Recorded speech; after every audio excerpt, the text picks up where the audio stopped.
Welcome back to the Heroic Nation podcast. This is the greatest podcast ever be recorded, and this is definitely the best episode that I've recorded to date. I know I say that often. However, this time I'm super, super serious about it. So, with that said, this might be the most important issue that I have recorded about, and with a team of great dudes, right? TheInnocent.org is who I recorded with. Nate Lewis is the, I think, president CEO. I'm going to let him tell you about the company here in a second, so I don't screw up the mission and the objectives and that kind of stuff. But we had a great conversation, and yeah, it's all about like learning how to investigate and prevent uh, child exploitation. Uh, Predators online and preserving the innocence of children. TheInnocent.org, you can find them at theinnocent.usa on Instagram. And like I said, their mission is incredibly important. And as you know, cops, protectors, leaders of our families, parents, like this is a very critical, pressing issue that's uncomfortable to talk about. We talked about that too, like, how do you navigate all of these things with your kids, your families? How do you navigate these investigations as a law enforcement officer and like be able to deal with it without killing yourself, and these are all really, really important questions, very uncomfortable questions, but it was a great conversation, and I strongly recommend you check it out. Stay for the whole thing and enjoy the show. All good. Thanks for jumping on. I appreciate it. No Yeah, problem. man. So, what's your? You guys are in Texas today? Yes, sir. Who are you guys training with? These guys tell you who we're training. We're going up to Belmead, just north of Waco, like basically borders Waco. We got Yeah, 4 or 5 agencies. four or five agencies from that area. Oh, cool. So, how many do you train at a time? Typically 10 to 20. Yeah. This class, there's 12. Let's kind of start there. I was thinking like, all right, what's the best way to start this off with all of you? And I think it's like, let's just start with kind of what you do, what your primary mission is, and like what you're going to be doing roughly in this training that you're doing today. Let's just talk about that. Cool. Our mission is to protect and preserve the innocence of children here in the United States. One, we're 100% focused in the United States. What do we do? I'll let these guys get into what that is, but the basic is that we're training and equipping law enforcement for specific crimes. And it's funded by the communities inside the United States to really just build safer communities for children, enabling the communities to come together, but also bringing law enforcement together. So bringing several departments together inside of a community to prioritize children. Cool. So what is the training focused on? Do you have one course that you teach primarily, or is it like several different things? Like TAC Flow and stuff has like sniper schools and shield schools and stuff like that. Like, what do you guys offer? So ours basically we have one flagship course, and with the goal being to provide training to all of law enforcement, or it's not just our training. So we can send guys to conferences, or we can send guys to different ICAC training or stuff like that, and just help fund that through the community. But then we also have our own class as well, and our main one is we call it the Scaled Operations course, and that's a course basically to when you're dealing with these types of investigations. You've got the guys that go to like online chat class, and then guys that are good at writing search warrants, or guys that go to Cellbrite training so they can exploit digital evidence. And so you have all these different specialties, and you got your TAC guys that are good at vehicle takedowns and all that stuff. And then you got your interviews, you're going to interview school. But then what we find is you get done with that school, and then everybody has these little things, and then there's nothing to put it all together into, like, how do you actually put all those roles and responsibilities together to actually do an operation. And so the Scaled Operations course, there's two main concepts behind it. One is start to finish. How do we develop those leads and then ensure those suspects go to prison for a long time by building a good case? And so it puts all those things together. And then the other part of that is what was I going to say? The scaled operations course is help me out here, guys. I had two thoughts there and I just lost that one. So it'll come back to me here in a second. Yeah. It's So scalable. So yeah, that's what it is. Scaled. It's right in the word. So scale. The other part of it is it's scaled. So I work at an agency and I've got three detectives and me. That's it. And some would say that's not enough to do an operation. That's not a good thing for the kids in that community. It's Right. not an excuse not to do something because you don't have enough people. And then you've got other big agencies that have the budget. They can bring in 20 investigators and run a full scale operation over the course of 2 or 3 nights. So the idea of the scaled operations course is regardless if you have a big unit or a small unit, you can scale the operation to just be able to do something and still proactively combat this issue and build proactive cases, regardless of what the manpower or the budget is. So we'll teach them how to, based off their resources, scale the operation up or down so they can go out and do work. Yeah, that makes sense because there's so much variation within departments and agencies to where it's like, all right, we got a smaller department, like you're going to take all of your street level investigations all the way through versus I work in a 500 man department. We piece that out. So it's like, all right, if I catch a felony, I pass it to the detective and I go back into service and I start shagging more runs for the next thing. And so this allows both types. So if you have a bunch of pieces, you know how to put the puzzle together, and then if you don't have the pieces, you know how to work it without all the pieces, right? So you know how to just put it together yourself and scale it based on what you're able to, based on your availability. Does that sound Yeah. accurate? And the cool thing is that the vast majority of law enforcement in America is way smaller than a 500-man department. Yeah. Like over 92% or something like that have like less than 50 cops in that agency. Wow, I didn't know that. Yeah, That's those crazy. and those big scale operations are very manpower intensive and they're really expensive as well. And so you might be able to do one every few years if you can get all of the agencies to come together at the same time, at the same place with all the same equipment. We've been part of those investigations and they're great because you make a pretty great impact for that region. However, it's not sustainable to do consistently. And yeah, for several years, like Brian said, the kids in those communities aren't getting that type of attention. And so if we could show an agency how to do it, or a group of agencies with a handful of detectives or officers, we can show them how to do it with 8 guys, 10 guys, and you can grab a couple from surrounding agencies. They can, without trying to overfish that hole, you can do it quarterly even, or a couple times a year and still be consistently and sustainably impactful in that area.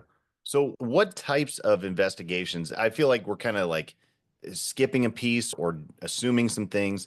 Treat me like I'm an absolute idiot when it comes to this because I am. And this is part of the reason I was so excited to talk to you guys. Like, my background is I did 2, 3 years in narcotics. I did 4 or 5 years in the gang unit. I've been on our SWAT team for 15 years, I think now. So it's always like chasing drug dealers, doing that thing. But when it comes to like sex crimes and stuff, I don't know a lot. It's not that I'm not interested. It's just like this other stuff was way more interesting to me. And now with the more popularity of what Sound of Freedom comes out and like all that kind of stuff. So now it's like sex crimes and child sex trafficking. It's much more in the public eye, which I think is amazing because we need to shed light on this stuff because it's uncomfortable to look at. Public needs to look at it. So give me an example, like one or two, I guess, yeah, one or two of the most popular types or the biggest thing that you guys see as far as investigations. Like what kinds of investigation? Sure. So it's going to obviously it'll depend on where you're working. But with the movie Sound of Freedom that came out, which was fantastic for awareness and super powerful, and it got a lot of people thinking about the subject. We have to be careful not to just focus on human trafficking or sex trafficking because of a lot of other a lot of other crimes against children sometimes gets overshadowed by that when we're focused on sex trafficking, which absolutely is a problem and happens way more often than folks think. But we also tend to forget about the children online being exploited by predators on social media or just sex crimes against children in general. And so we want to cover all of that and not just pigeonhole ourselves into one specific area. And so that's why the mission of the innocent is to protect and preserve the innocence of children, just regardless, whether that's them being victimized through sex trafficking, them being victimized online through sextortion, or through actually being groomed online, whether that is just an online relationship or it actually proceeds to a hands-on offense, all of that. And so does Yeah. that kind of make sense? So the goal is, because we go around to even before the organization was started, we'd hear from the community of, hey, what can we do about this? Especially after that movie came out. Well, what can I do? People want to feel like they're contributing or to some change in this area, and they're doing something to fix it. And it was like, we didn't really have an answer for them. And there's only so many times you can say, just spread awareness, spread awareness. Like, that movie spread a lot of awareness. Right. Awareness doesn't put people in prison necessarily. Like, sometimes it does if we're aware and we can see signs and stuff like that. But at the end of the day, you got to build some cases and put some handcuffs on some bad guys to make the community safer. And that Nate and I were actually on a panel, and a lady in the audience was like, "What can we do?" And then Nate, he basically said, "Hey, these guys need equipment and training to do this stuff. How about you guys fund it? I'll make sure that they get the money, that agency gets the money, and they'll get to work." And so that's where the concept of the innocent was born. And then from there, the whole idea is like, we take donations from the people who want to empower their police and equip them and train them so that they can go out and actually do this work. It is for a specific crime. So it's Yeah. through like a grant. So there are some reporting and things that we request. And so it's specifically for child sex crimes. It's not for some of the equipment and some of the software can be used for other crimes, which is just going to happen. But we do want to focus specific on sex crimes. So it gives the community a real specific area to put their dollars to work. It's not just for, oh, let's donate money to the police and it's going to fill up their gas and Right. By those Yeah. SWAT, by the nods that they've been waiting for. Those are important. We need those. We need the quads. Everybody needs the quads Yeah.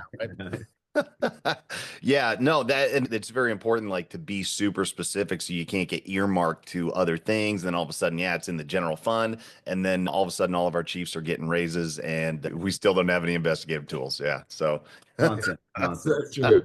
so would you say the top style of investigation that you guys deal with is like online to catch a predator type stuff? Is that fair or is it?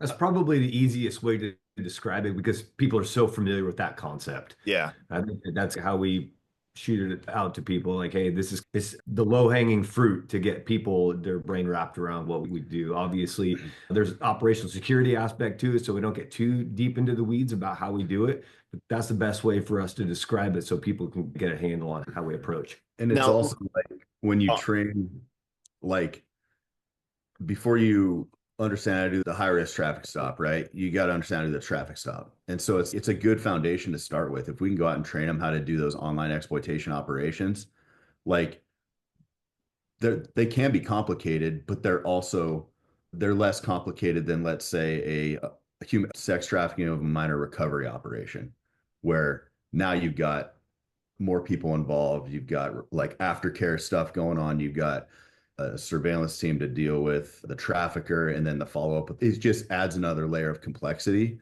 And so it's a good way to start a unit that just has basically, or a unit or group of investigators that don't have a whole lot of experience in this area. So we start small, and then eventually they can get more specialized training to work up to those other trainings. And that really is specific to where they're working to. Yeah, that makes sense. Now, would it be, tell me if I'm way off base here, but it sounds to me like I remember when I started in narcotics as a UC, it was all street level stuff. It would be like, all right, first thing we're doing is like go put some motor oil all over you, like you've been working on a car, and start cruising up and down Broadway and pick up some prostitutes. And then we'd pick up those prostitutes, get the prop, flip them into buys, and do that like immediately. Is there any type of that where it's like you do these online solicitation investigations, and then is there a chain and a hierarchy that you can start climbing, or is it just kind of like you just do this and then that's it? So I'd say less. We did the same thing, by the way. I used to work Yeah. over on the west side of the state I live in, and we do the same thing, running the highway, running the track. And then we realized, like, kept picking up the same gals, and I was like, well, who's out here? You realize pimps across the street watching the whole thing, right? And so it's taking one layer further, you climb that ladder, or you just treat them like humans and they may talk to you. Like, and we end up getting statements and then working the trafficking charges there. And then you'd climb that hierarchy, right? Same thing with online trafficking cases. We'd go online, we'd make a phone call, and then do a recovery op, get a statement from the victim, and then work up to the trafficker, the network of traffickers that are there. When it comes to the online exploitation, that's a possibility because we never know who's on the other end of that phone or who's going to show up and what their network is. So there's a possibility of climbing that ladder, so to speak. But I think instead of thinking of it like a hierarchy where you're climbing to the crime boss, you're fighting your way to the crime boss on the 16th floor. I think what you're doing is you're exposing a network. And one of the things we talk about in our class is you get that arrest and they go to first appearance, like your case isn't over. That's actually when it's just beginning, because once you get those phones dumped and you exploit that digital evidence, like that's when you're going to potentially uncover that network where these guys are talking to each other. And now you have a list of more suspects, or unfortunately, that's when you're finding more victims of who this person had been talking to. So it's not necessarily climbing the ladder up, it's exposing that network of potential co-conspirators, but also then the network of victims, unfortunately, that are out there too, that they were communicating with. Yeah, that makes sense. So it's less like double dragon and more like you're kicking the door and then you get exposed to this ecosystem of bullshit. And then it's like, all right, now what do we do with all this information? Yeah, exactly.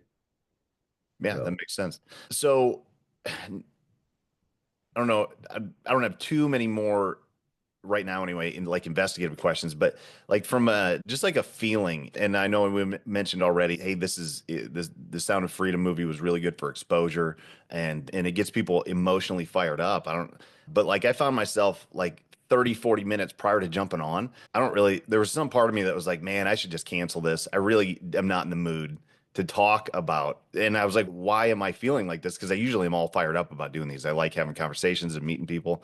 And I was like, it is 100% because this shit is uncomfortable to talk about. And it's very raw. And I think that's like important to fight through and to do it anyway. And that's why like my hat's off to you guys for doing it. Because like from a societal standpoint, like I will say this until the day I die, right? People talk about different things like, oh, like Black Lives Matter and all these different things are like lives matter, these lives matter, these lives matter, right? Until we honestly value the most vulnerable in our society, which is kids, that no lives will matter until this is dealt with and this is exposed. And so my hat's off to you guys for doing it because it is so difficult and uncomfortable to talk about.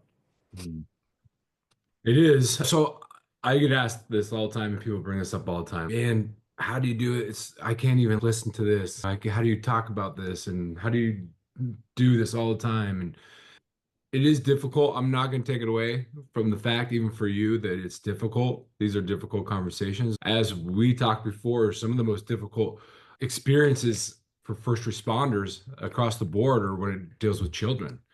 And so most of us have a special place for children. And so this is really why our mission statement is to protect those children. That's really what we do.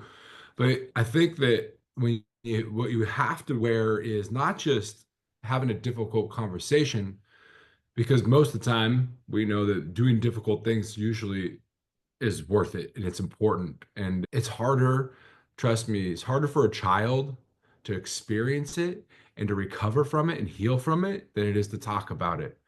And I think that we have to, as a society, start making it more common to talk about, even though it is difficult, because change doesn't help or happen by us just sitting on the sidelines, not talking about it.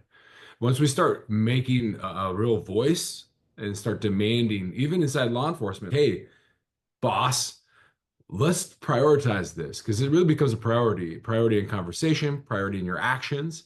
I think that when you start prioritizing this as a community and people start taking a stance, even with their city council and at whatever levels they can, asking for training if you're a nurse in the ER, just start talking about it, and then it can slowly continue to progress and grow, and change can actually happen, and impact can be made. Because look, if these guys didn't talk about it at their department and demand it to happen, I don't know.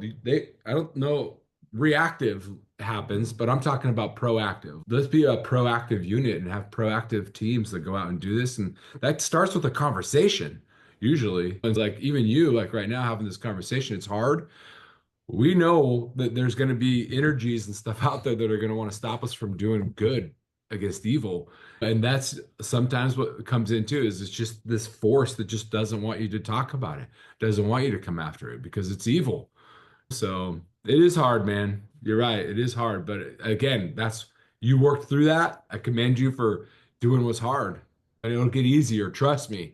The more you have these conversations, the easier it gets too. Yeah, and you talk about like investigations and things that stick with cops, and I don't know, like I'm sure your guys' experience is the same as mine. I don't know how many dead people I can see from gang violence, and it's not that big a deal, honestly. It's part of the cost of doing business, but seeing like dead kids and traumatized kids, and there was the hostage rescue that I was on years ago. I was first through the door as the dad was trying to stab the 4-year-old.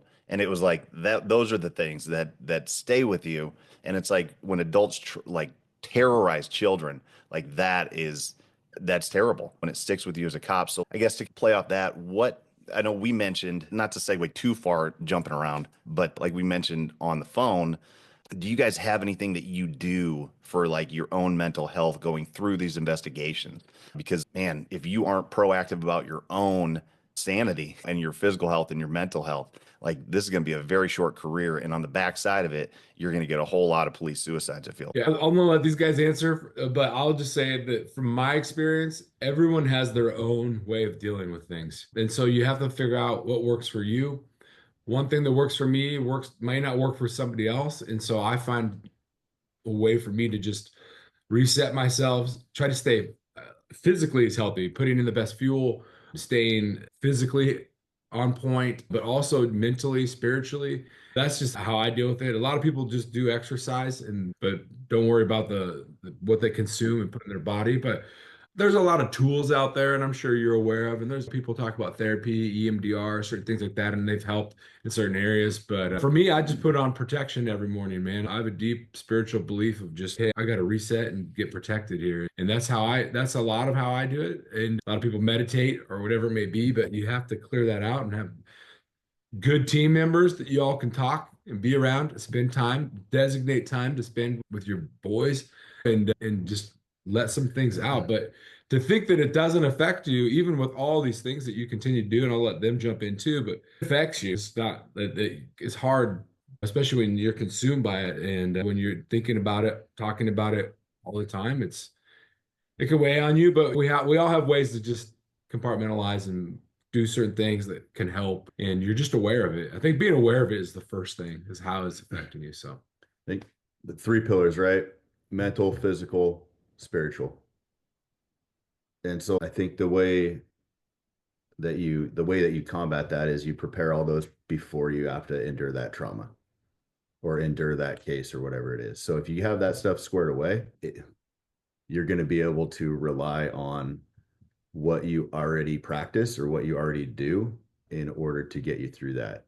And so if you have all these external stressors, you're unhealthy, you don't work out, you eat like crap, and it's like physiologically, you're not set up for this.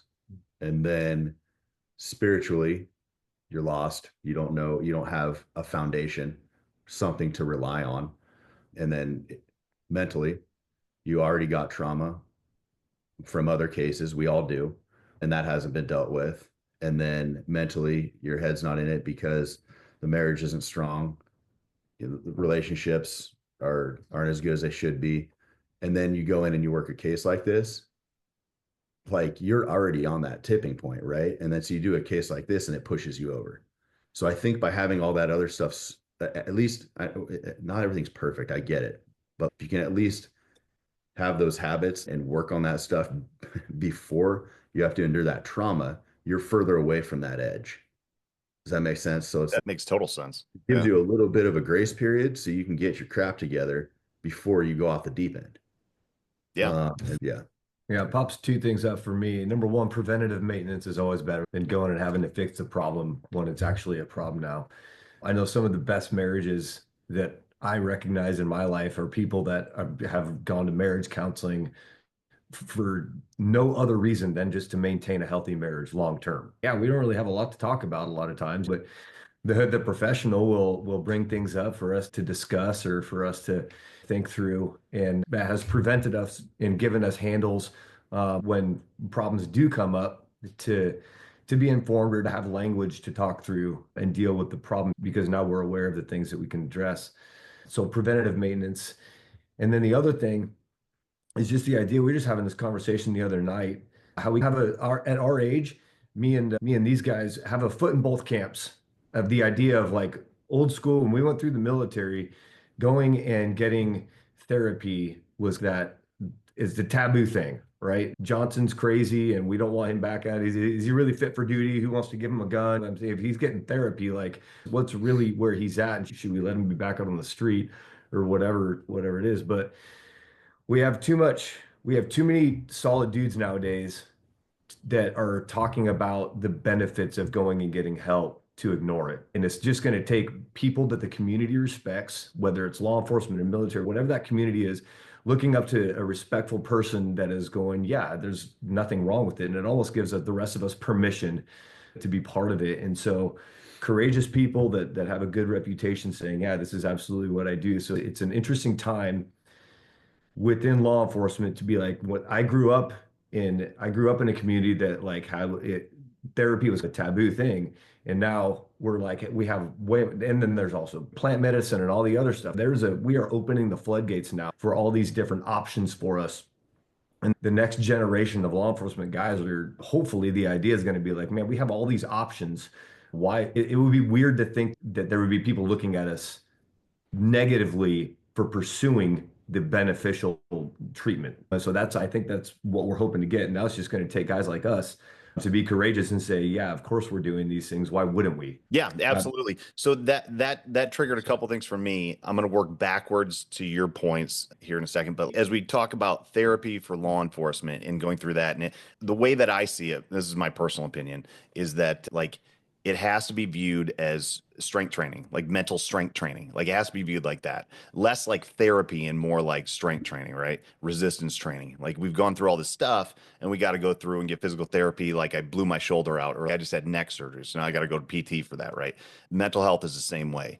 Where we need to caution ourselves, because we need both the toughness of the old school with the awareness of today, right?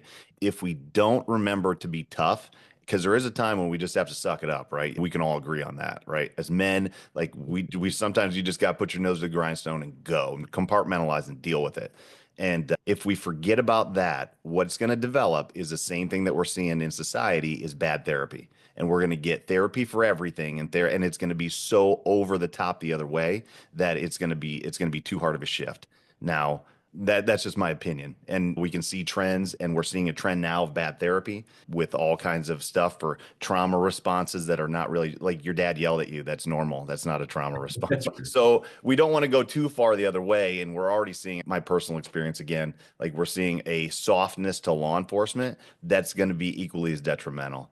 And to kind of speak on your points, what the first thing you said is like pre-framing. You both kind of mentioned it. Pre-framing is something that I talk about a lot with people like new cops. Like you are going into a profession that you are going to see death and destruction and evil. Like you are not going to avoid it. It's not an if, it's a when. You're going to get into a fight with somebody and it's going to be super scary and you're going to carry stuff with you forever because of that physical issue that you dealt with where somebody's trying to hurt you, right?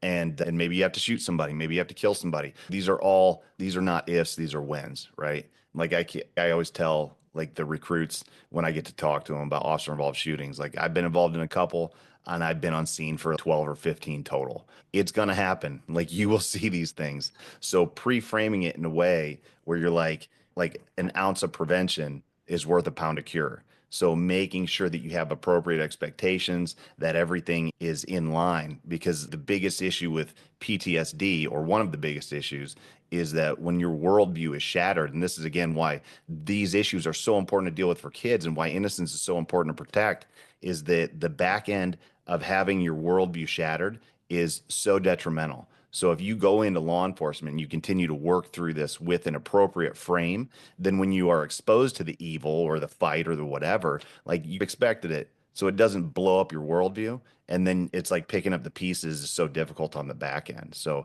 and that's what pisses me off as a side note. Like this is totally unrelated, but I'm just going to say it, is that the recruiting that most departments are doing shows social media and fun stuff and shop of the cop and coffee with it, like in TikTok stuff. And that is not the job. That is like a fraction of the job. The job is this, man. It's the dirty, nasty stuff and it's painful, but we're choosing to be a filter for society. Why did you become a cop? You become a cop to see, like, you can honestly, so you can go to those community events. You become a cop so you can hit the streets and go find bad people and put them in jail, put them in Yes. prison.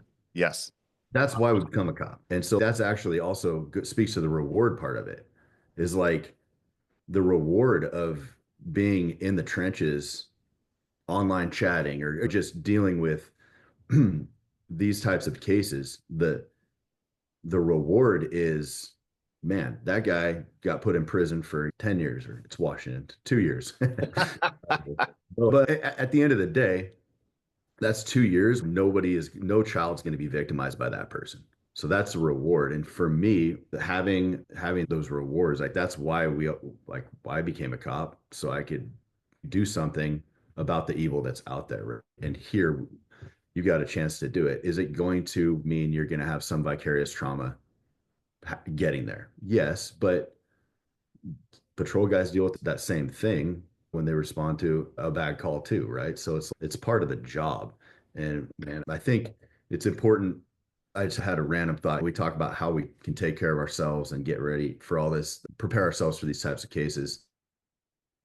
It's man, I guess my message is like speaking to police leadership is like these guys at the line level are dealing with enough stress in their job, like with the stuff they have to see. Be a leader, take care of your people. And I don't mean take care of them by buying them a pen with your name on it or getting a squad a pizza party. I'm talking about make it easy to do their job, support them, tell the truth, show the community the good work they're actually doing, the hard work they're doing, the sacrifices they're making. And by reducing that overall stress within the station house, that's going to make it easier for them to do their job because they're going to be able to endure more stress or endure that hard stress from the actual casework. And yeah. So just feel like that's on my mind today. So I feel like I have to say that. Yeah, leadership for this is so important. If your leaders let you lose sight of the mission. So that to me is like the primary objective of leader in law enforcement is remind people what their mission is and just how you want it done, and then let them go work. And then if you continue to do that and reinforce that positively and take away, like you said, take away as many external stressors as you can for them to do that job effectively, then everybody tends to win a little bit more often. It's when all of a sudden, like instead of taking stressors away, they're adding more stressors, and the term shit rolls downhill. That slows the mission, if not derails it. Exactly. Yep. So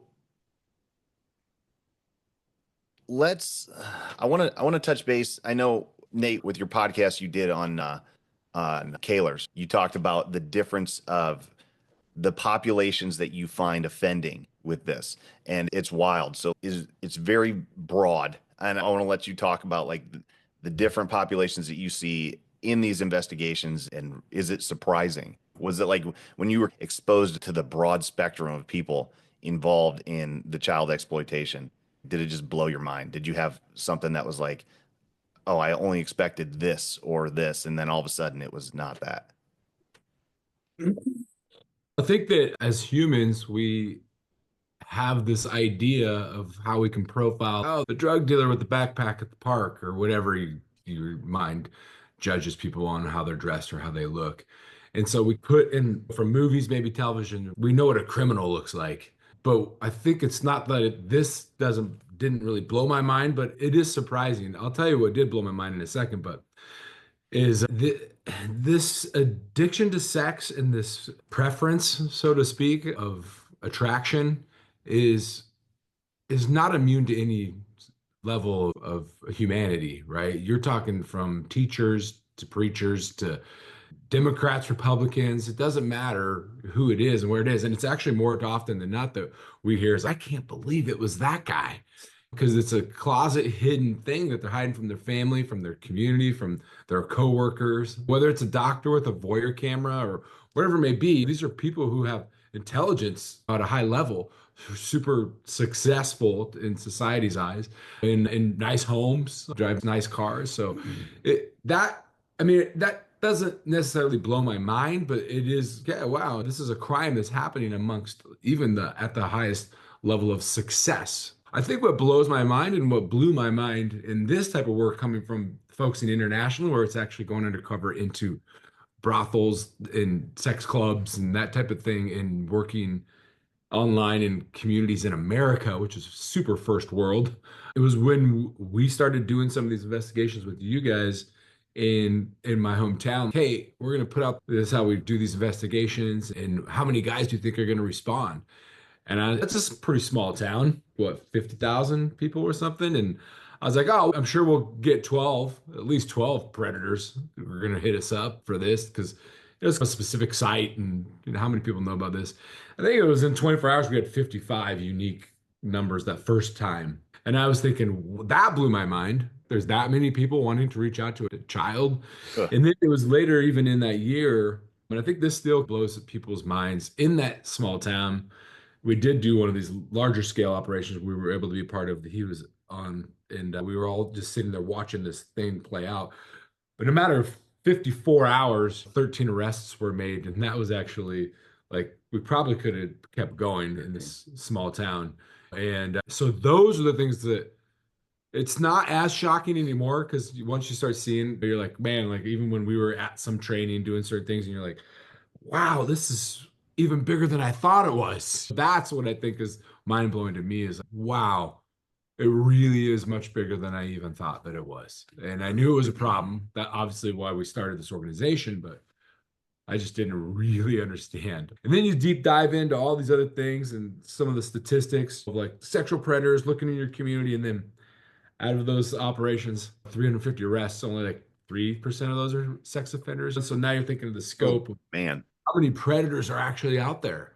They're everywhere. And that's, I think, what's more mind blowing is the number of people and how often you could be doing these investigations constantly, just constantly. That's what's mind blowing to me. And the idea of predator and how we define that, I think, too, is we're having to rather kind of reframe how we define it, because we think, to your point, you have this idea of what a child predator would look like.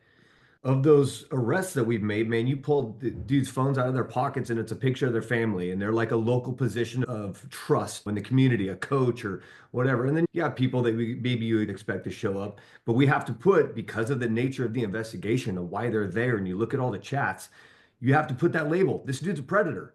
He might be the local dentist, but he is a predator, not what we expected. And so now we really have to just open our scope of what a predator is. And that really shines light onto what the problem is, because our brains are having to rewire really what we're looking at. Is a surprising thing for me as well. An adjustment, I guess, so to speak.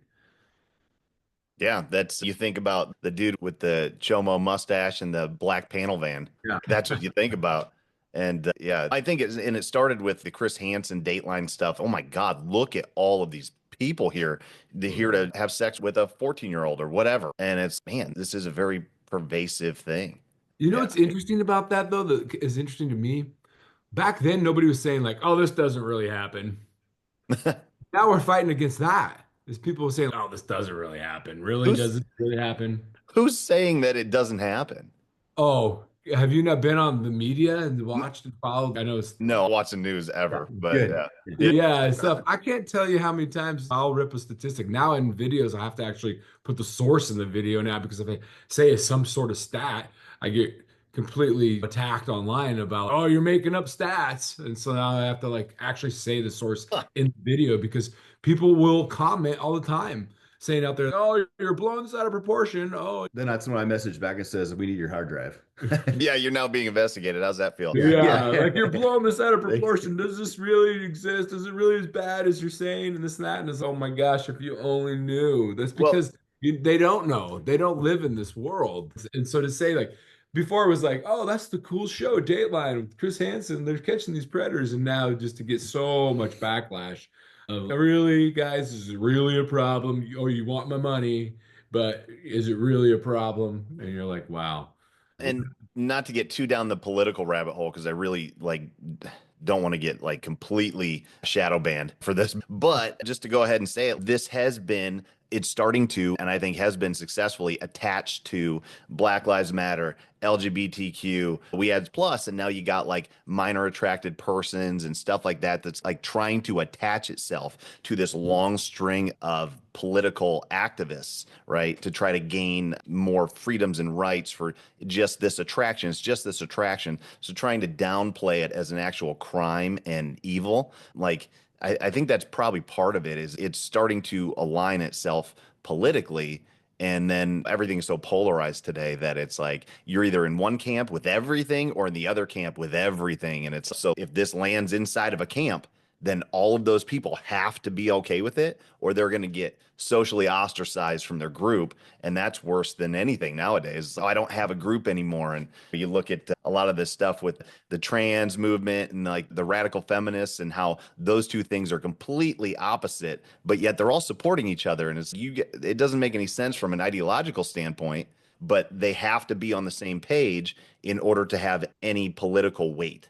Otherwise, they're statistically irrelevant. But regardless of your worldview, we don't have to define what that worldview is, but regardless of your worldview, if there's one thing all worldviews or could unite on, or both sides of the aisle, it's like protecting and preserving the innocence of children. Is that something we can agree on? For one, and if your worldview doesn't support that, then I believe you truly are an enemy of children. That worldview is evil. Yeah. That's evil. And all children. Like we want to protect all kids. And yeah, it's unfortunate. Things do have to be politicized, but for some reason, you would think we all could agree on this one thing, but unfortunately, it's not the case. Yeah, I think that's a great way to frame the argument, though. Is like, hey, listen, I really don't care what camp you want to land into, or is providing protection for the innocence of children something that you stand for, yes or no? And it's who's going to say no to that? No, I don't. I'm sure they would play games with the definition of innocence and the definitions of these little words and stuff. And that's how they would attack it for sure. That's how you attack. You start changing definitions or changing terms. And also what we've seen is not just changing the definition of those things, is they all should have a right.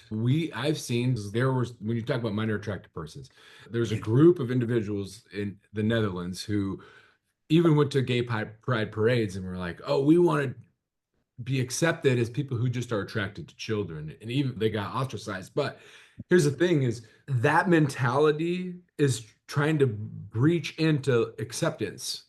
You should accept me for how I was made. I am just attracted to that. That's how I was born, and that's how it was.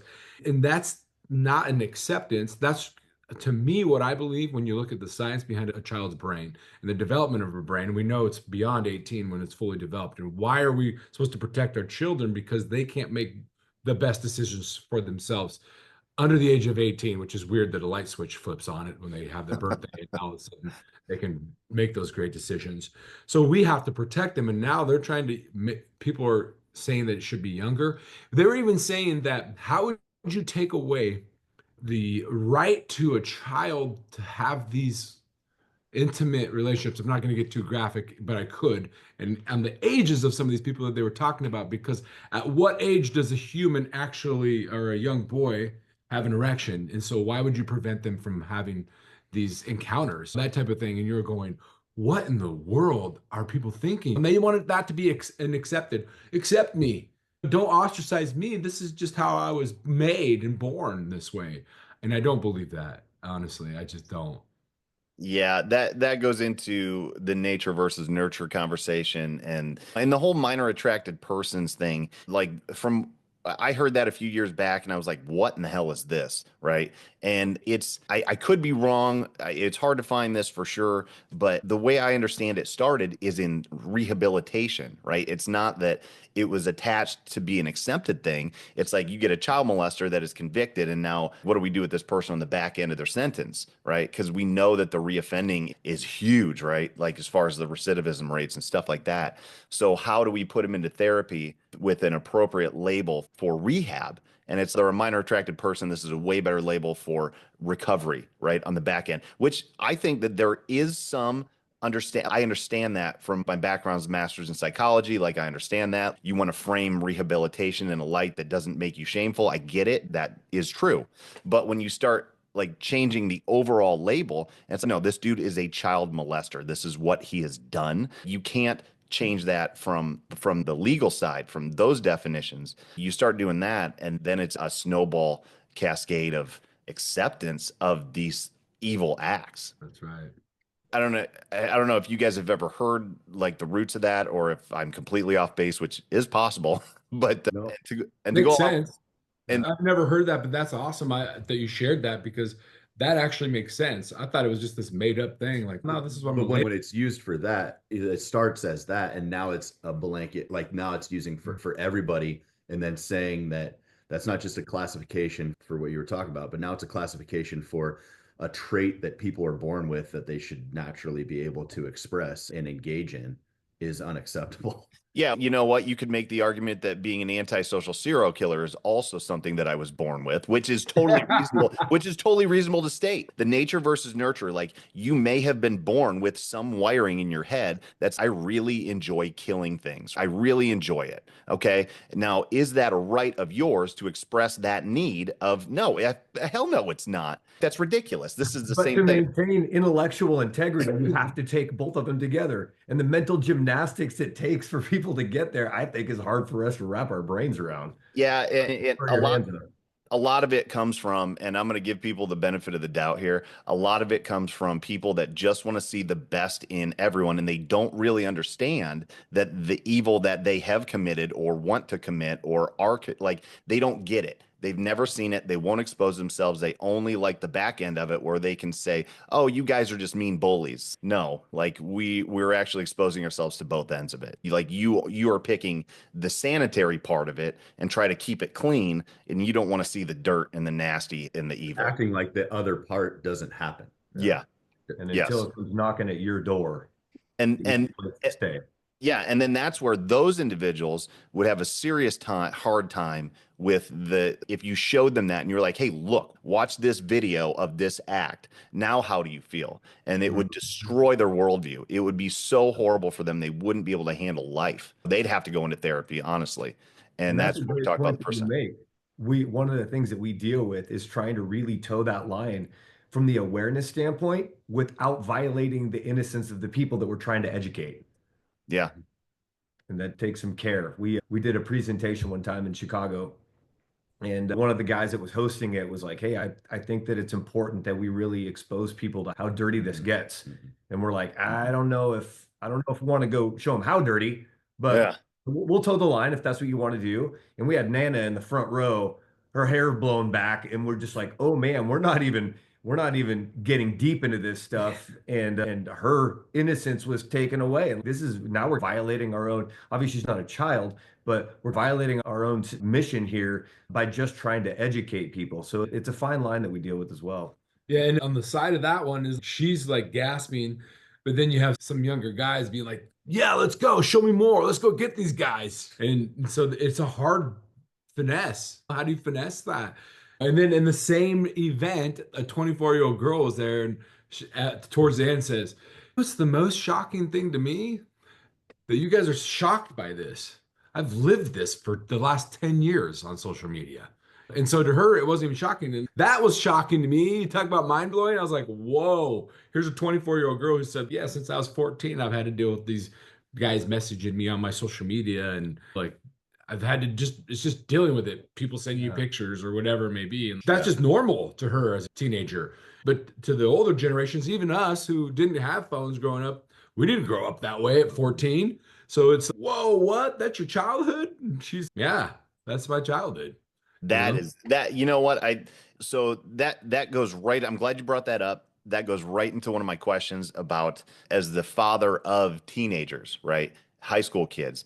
What can I do? Because as much as we're talking about law enforcement response, our jobs are as proactive as we want to be. They are somewhat reactive. And I tell people this all the time and they don't like hearing it, but when seconds count, the police are only minutes away. And that's true. I hate to say it, but it's absolutely true. You call for help, it's going to be a delay of even for an active shooter, 2, 3, 4 minutes at least. How many people can die in that time? So always being ready to take care of yourself, right? Being responsible for yourself. That's a big thing that is missing in society. You can't outsource all of your safety to the cops, right? So how, as parents, can we take some of this ownership, and what should we be doing to protect our kids? Yeah, man, how much time we got? So what, here's a question. So before you and your family go to bed, what, as a parent, what do you or your wife do to make sure you guys are safe for the night? Like, what's the first thing, or what's like SOP in your household? What happens at night before everybody goes to bed as far as security? Lock the doors, shut the Lock garage the door, doors. make sure the house is buttoned up. Yeah. Yep.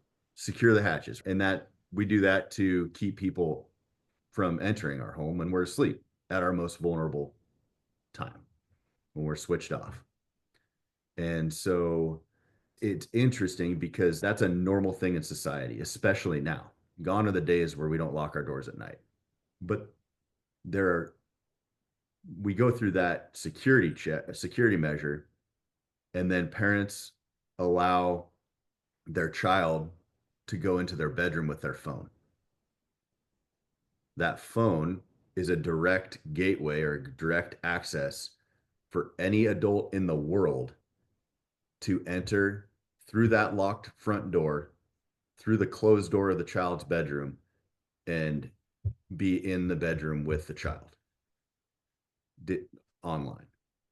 And so for parents, hard and fast rule, you want to prevent your child from being exploited online at night, particularly, or being alone in their bedroom where they're going to be potentially hit up to send out some like child sexual assault material or some actual like photos and videos and send out that stuff. Like, then keep the phone out of the bedroom. Keep the phone out of the bedroom. Make that's just a household standard. Is like, hey, you're gonna go to bed. You're going to bed, and keep the devices out of the bedroom, because that's a direct gateway. That's direct access to the kids, and no one would take an adult and invite them over and say, "Go hang out with my kid in their bedroom. Shut the door. I'll see you in the morning." That, I hope it wouldn't. Like, for the most part, that just doesn't happen, short of trafficking situations and some heinous criminals doing that, which does happen occasionally. But be a hard target, right? Be in your kid's business. It's not your job to be their friend. It's your job to be their parent. And you hear sometimes, hey, check your kid's phone, install the parenting apps. There's a lot of apps that are out there that still allow your child to communicate with their friends and still do stuff online, but it puts filters in and puts barriers and puts alert protocols in to the parents, where they know if every picture you're taking has a chance that it's going to be sent to their parent, then like maybe that's a deterrent. And be a hard target. That's my biggest and advice. The going back to what I was saying, as far as like, our job's not to be our friend, our job's to be their parent.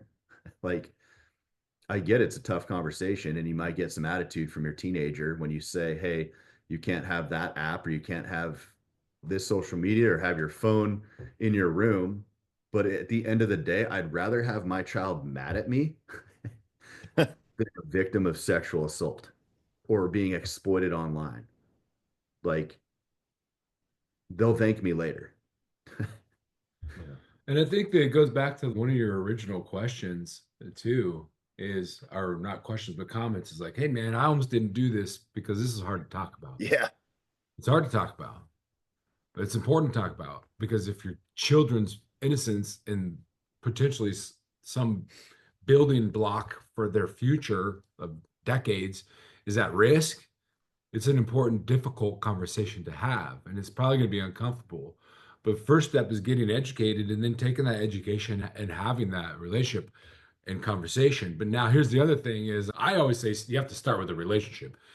And these are difficult conversations to have with parents and teenagers around internet, social media, phones, and that type of thing. And we didn't grow up with them. They're way more advanced on a lot of these technologies, depending upon their age, than even we are as we enter into the boomer age. But these are difficult conversations. And I think that hopefully it's not too late for you to have a real relationship with your children, because the relationship side is going to do a lot in creating that safe space for them to come and talk to you. And then have these conversations like, hey, are there people, is your social media account public so that anyone can access you and follow you and take your photos? And can they get into your DMs and start sending you photos of themselves to release some of that innocence onion? Oh, there's a couple layers. I just saw a grown man send me a photo and tell me to rate it. That's the first time I've seen a 50-year-old man's private parts. So how are you avoiding that? It's through conversations, because there's a lot of my own personal conversations with young girl who believes that this doesn't happen, that this is made up. It's a conspiracy, right? That this happens because she hasn't had it happen yet, or she potentially has. So much that I actually, let's look at your 1,000 followers, because remember, their identity is related to how many friends and followers they have. So we need to have that conversation too, build their confidence, not through their followers. And what does a real relationship look like with friends? So there's a lot of deep conversations to have. Like you said, how much time do you have to talk about this one?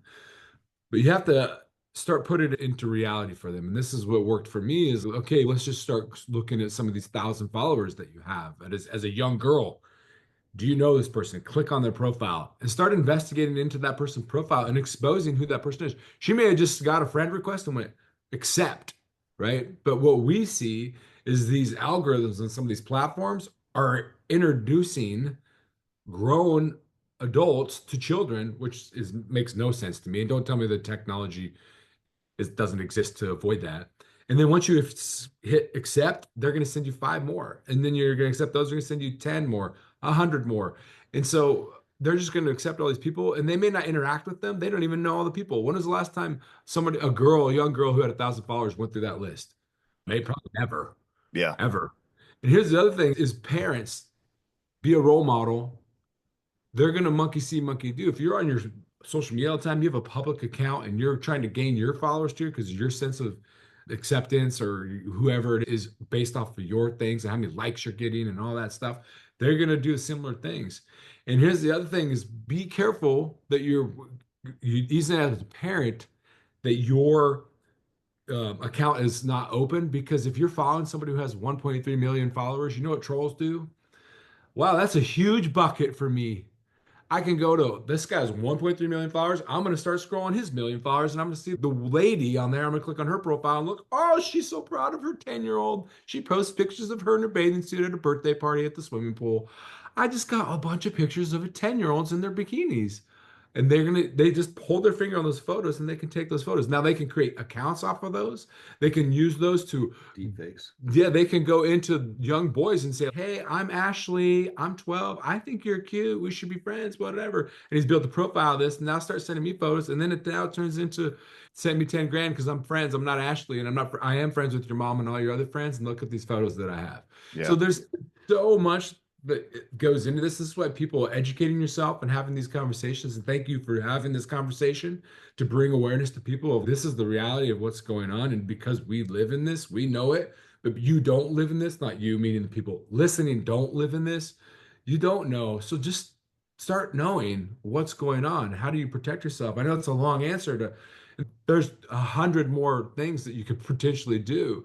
But I think those are the basics. I love to keep the phone out of the door because kids are online so much, but when they're in public places in school and stuff like that's not when the crazy, like dark stuff starts happening. It's when they're alone and no one's looking. And so that's a huge first key. Lock those accounts down. There's apps that you can get. Bark is one that we are familiar with, or I am. And there's more out there, and some of them cost money. But again, it's letting your child be a child with guardrails. And I use this analogy all the time. I don't know how old your children are, but when your daughter turns 16, before that even takes place for a year, they're practicing driving. They even have to go take an actual test, a physical online test, and a physical driving test with an instructor. You've driven with them for hours. You buy them a safe car, make sure it has airbags and all that stuff to keep them safe on the road, right? But the reality is they have to have situational awareness.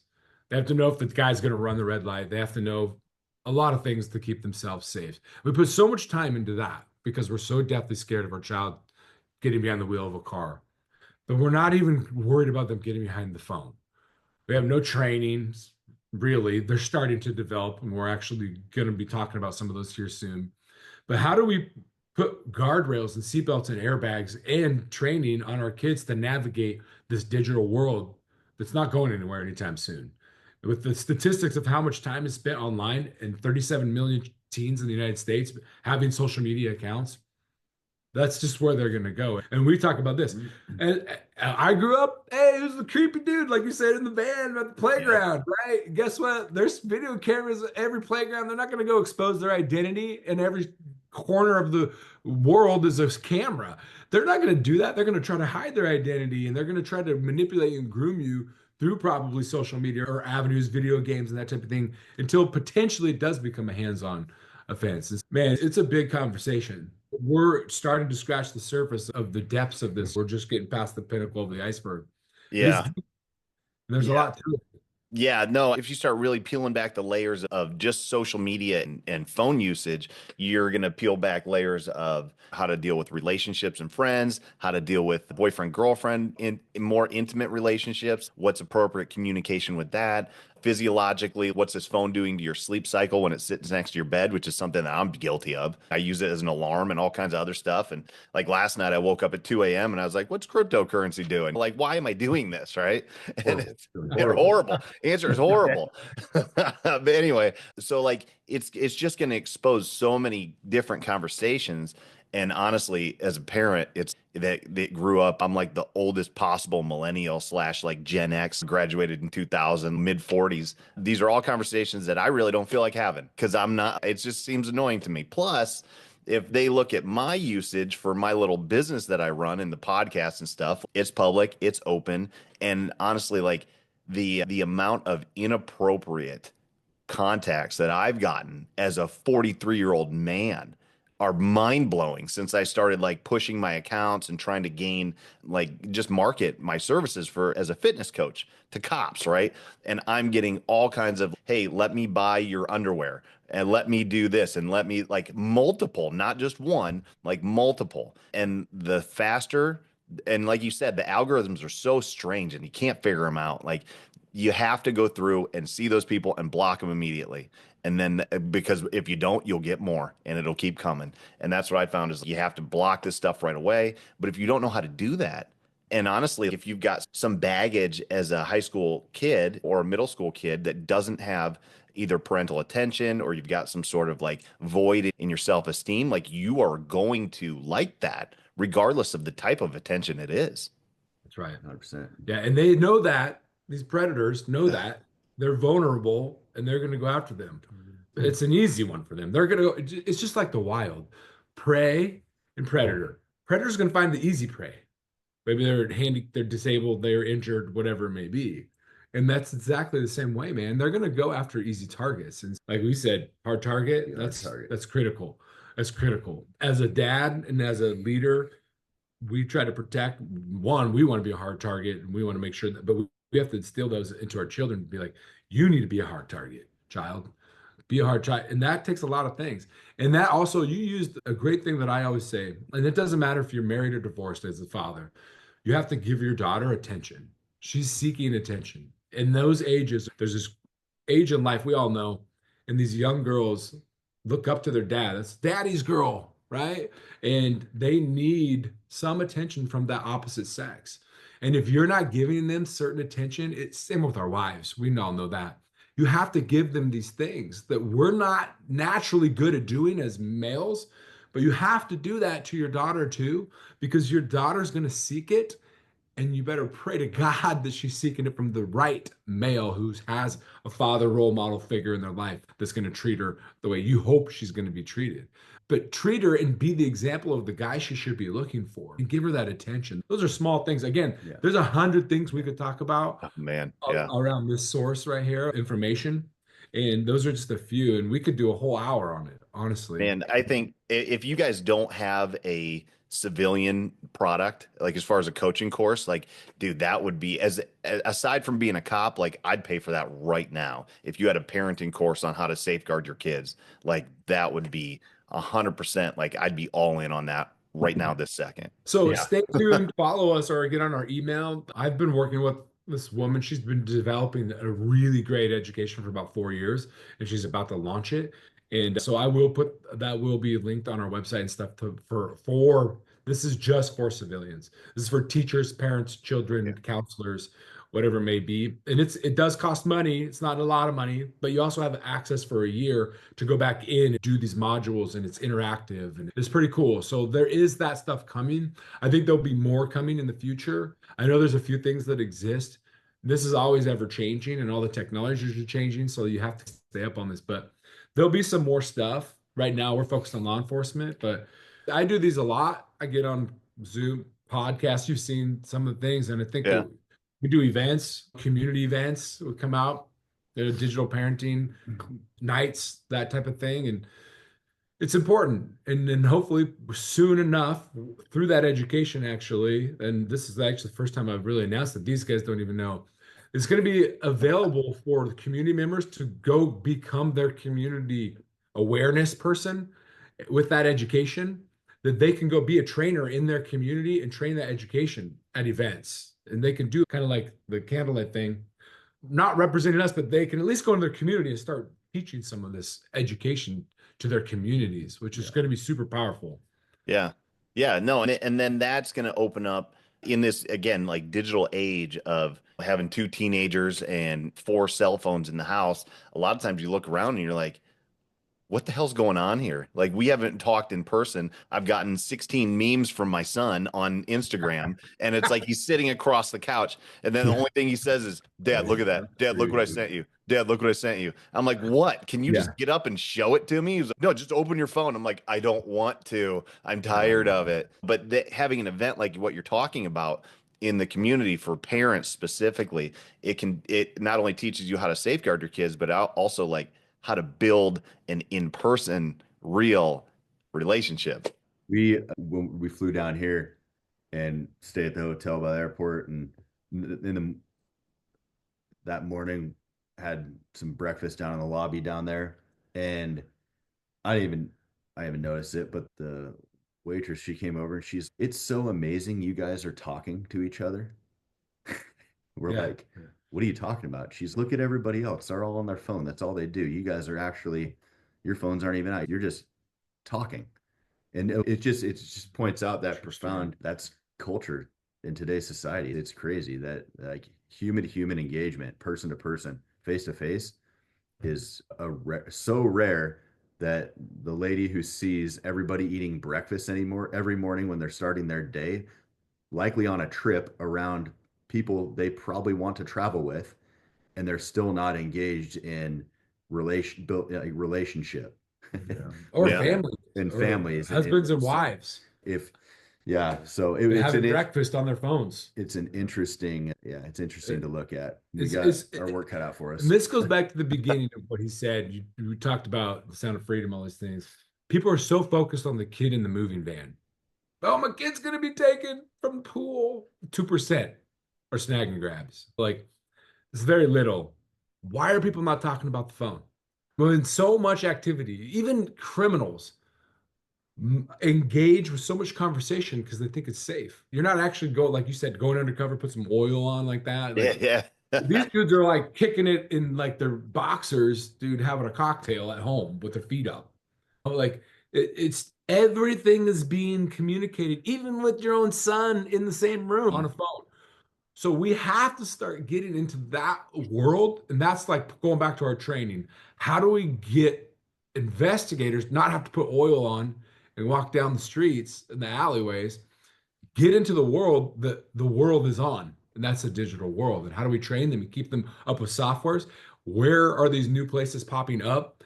Learning from the criminals. Hey, let's jump over here. And you're like, oh, great. That's a new one. Thanks. Like, we have to live in this digital world like they are, especially when they're trying to hide their identity, right? And do these things.